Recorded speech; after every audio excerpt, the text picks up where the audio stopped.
प्यारे बच्चों नमस्कार। आज हम जो आनुवंशिकी का पार्ट है उसी के कुछ बिंदु का अध्ययन करेंगे। जैसे मैंने लिखा वंशागतिकी नियम व संकर पूर्वज संकरण, ये दो बिंदु रहेंगे आज के अपने इस ऑनलाइन कक्षा के वीडियो में। वंशागतिकी के नियम यानी मेंडलवाद के अंदर 3 नियम है, जिसमें 2 नियम प्रथम व द्वितीय नियम दोनों एक संकर संगठन पर आधारित है एवं तीसरा महत्वपूर्ण नियम द्विसंकर संगठन पर आधारित है। तो हम एक संकर संगठन पर आधारित दोनों नियमों के बारे में बात करेंगे। तो बच्चों देखिए, मेंडल का प्रथम नियम जिसे हम क्या कहते हैं, प्रभाविता का नियम। प्रभाविता का नियम। अब अपने क्या आता है, प्रभाविता के नियम को प्रयोग सहित समझाइए या मेंडल के प्रथम नियम को समझाइए। तो हम पहले तो प्रभाविता के नियम की परिभाषा लिखेंगे। तो यहाँ ध्यान देने वाली बात यह है कि मेंडल ने एक संकर संगठन के आधार पर यह प्रथम नियम बनाया, जिसमें जब एक जोड़ी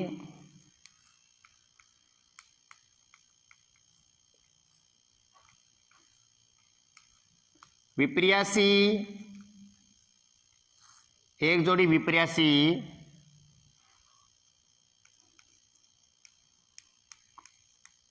लक्षणों की वंशागति में, एक जोड़ी विपर्यासी लक्षणों की वंशागति में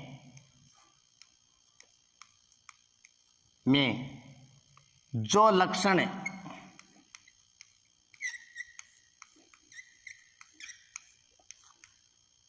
F1PD में अभिव्यक्त होते हैं अर्थात प्रकट होते हैं,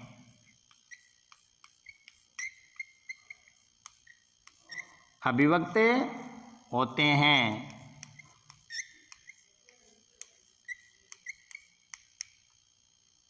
उन्हें प्रभावी लक्षण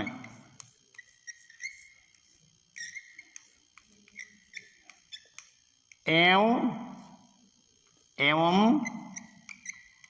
जो लक्षण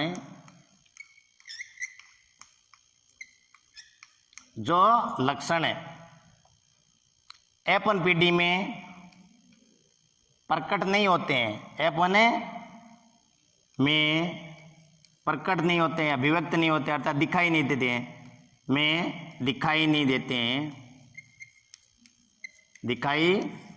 नहीं देते हैं,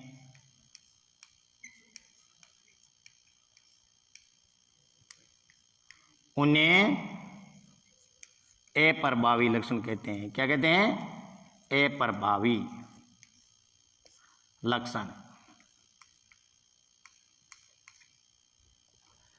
तो यहां पर हमें कौन से दिखाई नहीं देते हैं, जो लक्षण दिखाई नहीं देते अप्रभावी लक्षण कहते हैं। अब एक संकर संगठन में हमने देखा था कौन से लक्षण दिखाई नहीं देते हैं, कौन से लक्षण दिखाई नहीं देते हैं। बोनापन दिखाई नहीं देता तो वो अप्रभावी है, जो दिखाई देते हैं वो क्या है, प्रभावी है। तो F1PD में संकर संतति होती है T और T, इसमें जो लक्षण ये दिखाई दे रहा है ये केवल लंबापन है, जो नहीं दिखाई है बोनापन है, अर्थात यहाँ अप्रभावी लक्षण दिखाई है। तो अर्थात नियम, प्रथम नियम था, अर्थात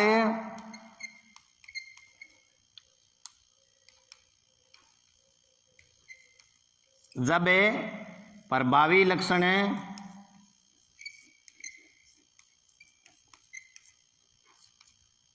की उपस्थिति में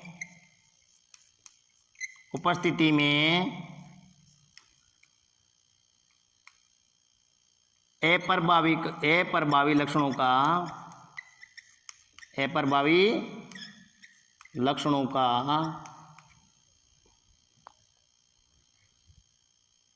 अप्रकटीकरण, अप्रकट रहना, अप्रकट रहना ही क्या कहलाता है ना, ही प्रभाविता कहलाता है। क्या कहलाता है?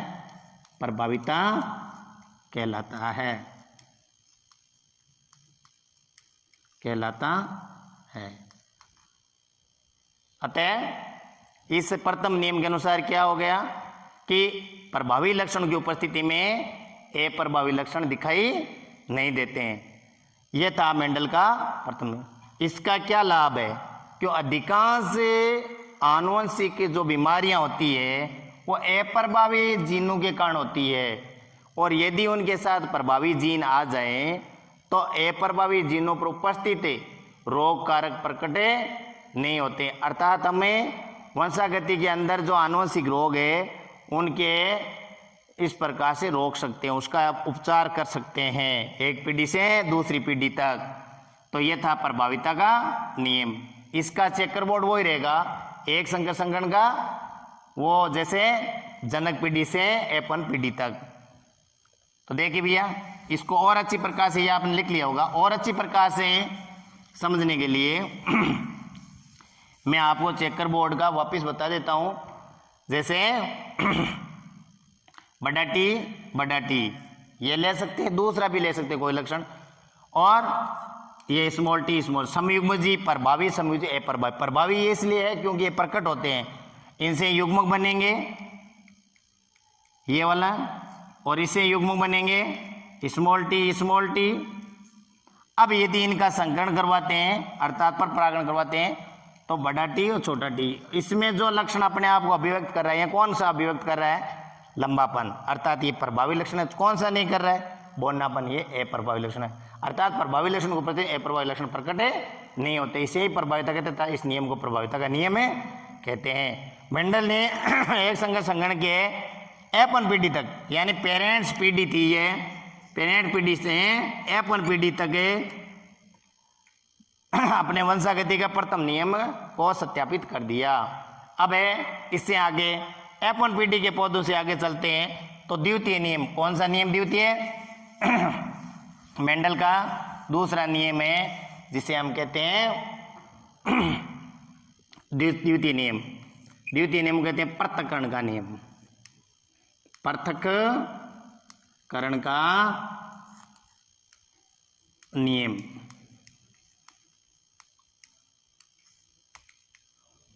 ये पृथक्करण का नियम है, वो भी मेंडल के एक संकर संगठन के प्रयोग पर आधारित है।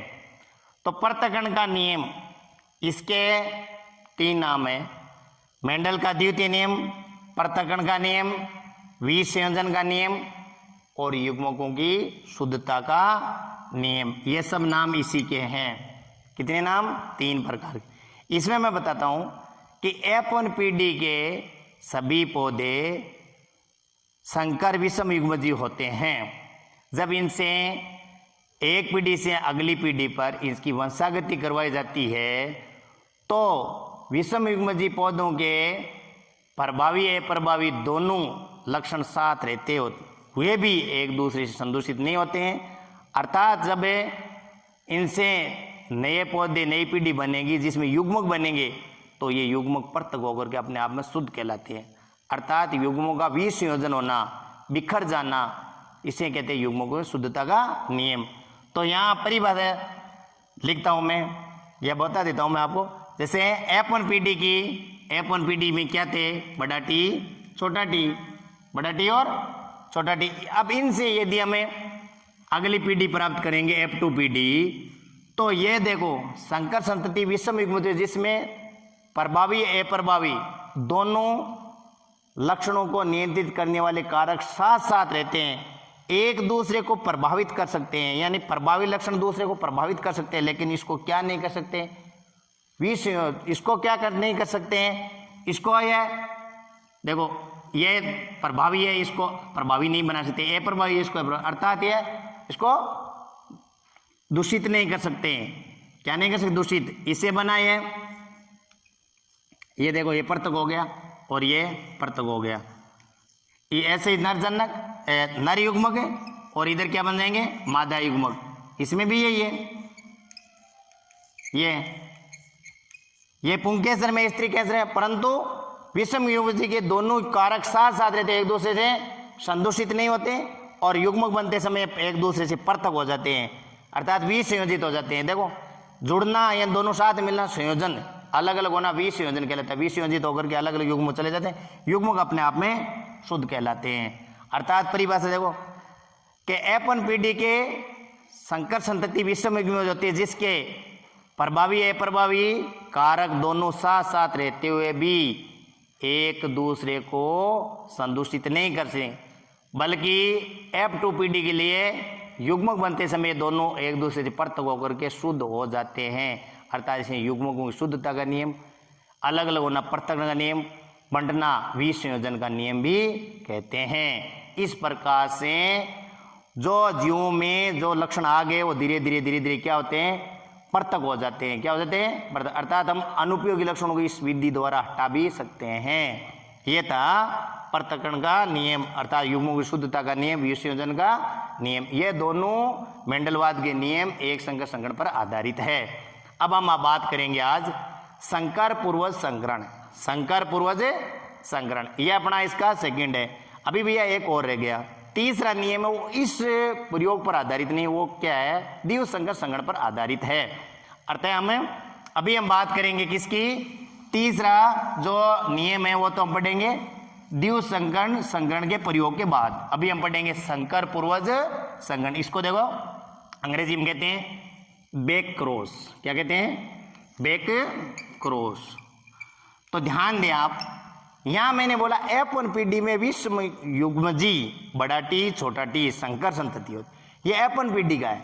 इससे पहले क्या थी, जनक पीढ़ी थी। क्या थी, जनक पीढ़ी। अर्थात जनक पीढ़ी में क्या थे, बैक क्रॉस अर्थात संकर पूर्वज संकरण। इसमें जनक पीढ़ी क्या थी, ये थी एक तो कौन सा, समयुग्मजी प्रभावी और समयुग्मजी अप्रभावी। ये अब ये तो कौन सी है, पेरेंट्स पीढ़ी। क्या है, पेरेंट्स पीढ़ी। तो पेरेंट्स पीढ़ी है, उनका क्रॉस किसका, किसके साथ, F1 पीढ़ी का। किसका, F1 पीढ़ी का। तो इसको क्या कहते हैं, संकर का पूर्वजों के साथ संकरण, संकर पूर्वज संकरण। क्या कहते हैं, संकर पूर्वज संकरण। तो संकर पूर्वज संकरण में क्या होगा, क्या क्या स्थिति हो सकती है, ये प्रभावी जनक है, अप्रभावी जनक। अब अपने पास इसका क्रॉस किससे करवाना है, क्रॉस करवाने के लिए कॉमन क्या है, ये F1 पीढ़ी के पौधे। कौन से, F1 पीढ़ी के पौधे। अब इनका क्रॉस यदि आप F1 पीढ़ी का बड़ा टी के साथ करवाए तो इसको संकर पूर्वज संकरण बोलेंगे। यदि आप इसका क्रॉस इसके साथ करवाए स्मॉल टी तो भी इसको क्या बोलेंगे, संकर पूर्वज संकरण। अर्थात संकर पूर्वज संकरण में दो स्थिति है। फर्स्ट स्थिति प्रभावी जनकों के साथ, सेकेंड स्थिति कौन सी, अप्रभावी जनक। प्रभावी जनकों के साथ जो क्रॉस करवाया जाता है इसमें ज्यादा रिजल्ट नहीं आते हैं, ठीक है। अर्थात इसको हम क्या कहते हैं, आउट क्रॉस। क्या कहते हैं, आउट क्रॉस, जिसका हिंदी अर्थ है बाह्य संकरण। क्या बोलते हैं, बाह्य संकरण। और इसमें जांच होती है, इसमें जांच होती है, अर्थात इसका रिजल्ट आता है, जिस जांच में हम देते हैं तो उसकी जांच होती है, इसलिए test cross, test TEST, test में जांच, क्रॉस यानी संकरण। हिंदी अर्थ इसका टेस्ट का मतलब परीक्षण है। क्या नाम है, परीक्षण संकरण, परीक्षण संकरण। अब मैं आगे बाह्य संकरण व परीक्षण संकरण का चेकर बोर्ड द्वारा आपको अध्ययन करवाऊंगा अभी। तो आगे देखिए, ये दोनों समझ में आ गया। बेक्रॉस अर्थात F1 पीढ़ी का किससे, जनक पीढ़ी के साथ क्रॉस। जनक पीढ़ी में दो चीज है, कौन से, प्रभावी और अप्रभावी। इनके साथ ये दो प्रकार हो गए। अर्थात बेक्रॉस में दो प्रकार है, बाह्य संकरण और परीक्षण संकरण। अब इनके दोनों के चेकर बोर्ड देखो, जल्दी देखिए आप, दोनों चेकर बोर्ड देखिए आप। पहले हम किसकी बात करेंगे, किसकी, नंबर, यानी हम बात करें संकर पूर्वज संकरण की। किसकी, जिसमें फर्स्ट वाक्य है बाह्य संकरण। क्या नाम है, बाह्य संकरण। बाह्य संकरण। अभी परिभाषा बताई थी मैंने, बाह्य संकरण में क्या, आउट क्रॉस। इसमें यदि F1PD का जनक पीढ़ी के प्रभावी जनकों के साथ यदि क्रॉस करवाते हैं तो इसको बाह्य संकरण कहते हैं। क्या कहते हैं, बाह्य संकरण। इसका चेकर बोर्ड देखिए, यह आपकी F1PD है विषम युग्मजी, इसका क्रॉस किससे, बड़ा टी, तो ये क्या बोलेंगे, संकर पौधे इनका किससे, प्रभावी जनकों के साथ। किसके साथ है, प्रभाव। अब इनसे क्या बनेंगे, युग्मक बनेंगे। ये वाली स्थिति, ये देखिए, ये। अब इनसे क्या आगे चलेंगे तो इनके परपरागण से, किसे, परपरागण से क्या बनेंगे, ये देखिए आप, बड़ा टी, ये इस प्रकार का। और यदि इसका क्रॉस करवाएंगे तो बड़ा टी, अर्थात ये पौधा शुद्ध लंबा, ये शुद्ध ही लंबा। और यदि इनसे करवाएंगे तो ये पौधा क्या होगा, अशुद्ध लंबा। और इससे क्रॉस करवाओगे तो क्या बनेगा, अशुद्ध लंबा। अर्थात यह सभी पौधे बाह्य प्रतीत रूप से सब लंबे होते हैं, परंतु 50% पौधे ऐसे हैं जिनसे पीढ़ी दर पीढ़ी लंबे होंगे, 50% ऐसे हैं जिससे लंबापन और बौनापन पृथक होता चला जाएगा। अर्थात इसका अनुपात 1:1 है। यह केवल क्या, लक्षण पर रूप है। जीन पर रूप इसमें भी यही है। जीन पर रूप में ये दो पौधे एक जैसे रही है, दोनों का 1:1 है। तो इसमें यह आ गया पीढ़ी, यानी इसका क्रॉस का ये पीढ़ी, इसमें रिजल्ट आया है 1:1। इसमें कोई भी जीनीय रचना के रूप में ये दिखाई देते हैं, लक्षण पर रूप इसका प्राप्त नहीं होता। लक्षण पर रूप में सब पौधे क्या है, लंबे। केवल जीन पर रूप क्या आता है, 1:1। 1 में तो दो पौधे है, 2 अनुपात हो, इसका मतलब 50-50%। अब हम दूसरा क्या कहते हैं बताओ, सेकंड कौन सा, टेस्ट क्रॉस। कौन सा, अर्थात परीक्षण संकरण। कौन सा, परीक्षण संकरण। परीक्षण संकरण अंग्रेजी नाम क्या था, टेस्ट क्रॉस। इसमें टेस्ट होगा, जांच होगी, टेस्ट क्रॉस। ये मेंडल के द्वारा उपयोग किए गए विभिन्न प्रकार की प्रक्रियाएं, विधियां, मेथड है परीक्षण संकरण। परीक्षण संकरण में क्या था, F1PD के पौधे हैं, F1PD के पौधों का क्रॉस किससे, अप्रभावी समयुग्मजी।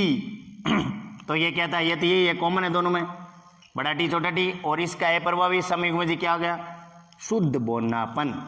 क्या हो गया, शुद्ध बोनापन। यार अब इसके मध्य क्रॉस करवाते तो इसके क्या बनेंगे, ये युग्मक बनेंगे, बड़ा टी छोटा टी। और इसके क्या बनेंगे, छोटा टी। अब इनमें क्या है, क्रॉस होने देते हैं, पर परागण करवाते हैं। क्या करते हैं, परागण। तो इसका ये कौन सा है, जो युग्मक है, प्रभावी युग्मक है, इसका इससे क्रॉस करवाते हैं तो बड़ा टी और छोटा टी प्राप्त होता है।